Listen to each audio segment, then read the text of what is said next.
ওইতো নাই সেক্রেট বুট সেক্রেট থাকতো আপনারা দেখবা সাইড জনে বুট টাইম প্রকাশিত করি লাইছেন তারা কারে কারে বুট দিছেন এর মাঝে আমরা দিলওয়ার হোসেন বড় বইয়া বুট কারে দিছেন দেখুন আপনারা কংগ্রেসের 3 জন আর দিলওয়ার ভাইয়ের বুট যদি আমরা প্রকাশ্যে দেখতে পাই তাহলে 5 নম্বর বুটিকো খার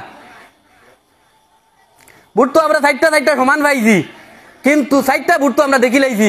দিলওয়ার ভাই লাগাইয়া কংগ্রেসের 3টা লাগাইয়া যদি সাইডটা হয় তাহলে আরেকটা বুট আমরা দেখলাম না কেন সরকার তারা তো বডি বানাইলা আরেকটা বুটর দেখছি না তো খার খার বুট আমরা প্রকাশ্যে দেখি লাইছি না 3টা আর দিলওয়ার ভাইয়ের একটা যদি বেইমানি করিয়া তখন যে সভানেত্রী হয়েছেন জেলা পরিষদর তান বুটুকু তো আমরা প্রকাশ্যে দেখছি না তাই যদি তান বুট অন্য কাউরে দিয়া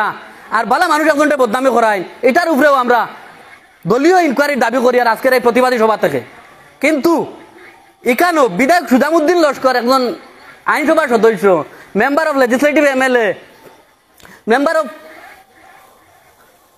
আসাম বিধানসভার একজন মেম্বার এমএলএ শব্দের অর্থ হইল Gita member of legislative assembly আইনসভার একজন সদস্য বিধায়ক কিন্তু তাই তো পঞ্চায়েত প্রতিনিধি নাই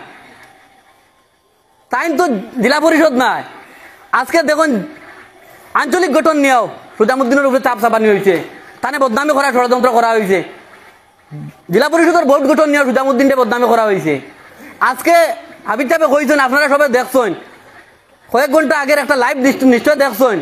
একটা ড্রাইভার একটা কর্মচারী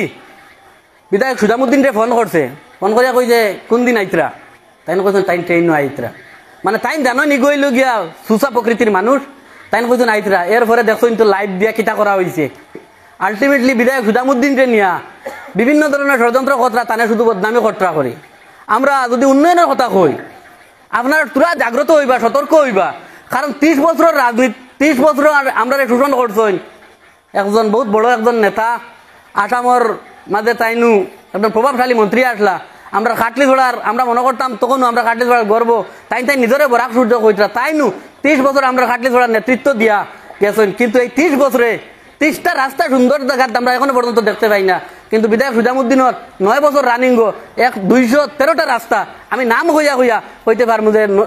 213টা রাস্তা ও আমরা এলাকাত বিশেষ করে পিছপড়া এলাকাত 223টা রাস্তা হয়েছে আমি যেখানে বক্তব্য দেই আমি তো আপনারা ডিপির প্রতিনিধি কিন্তু যেখানেও বক্তব্য দেই বিভিন্ন প্রোগ্রামকে প্রতিনিধিত্ব করি যেখানেও বক্তব্য দেই কিন্তু সর্বপ্রথমে সুজামুদ্দিনের উন্নয়নের কিছু চিত্র তুলিয়া ধরি কারণ আমরা কেউ লাগছেন তার ব্যক্তি স্বার্থ লাগিয়া বিশেষ ব্যক্তিগত স্বার্থর কারণে একজন লাগছেন তার স্বার্থ লাগিয়া বলা বলা মানুষের উপরে দোষারোপ করিয়া জনগণের সামনে হেও প্রতিপূর্ণ করার আলটিমেটলি তারা অর্থের বিনিময়ে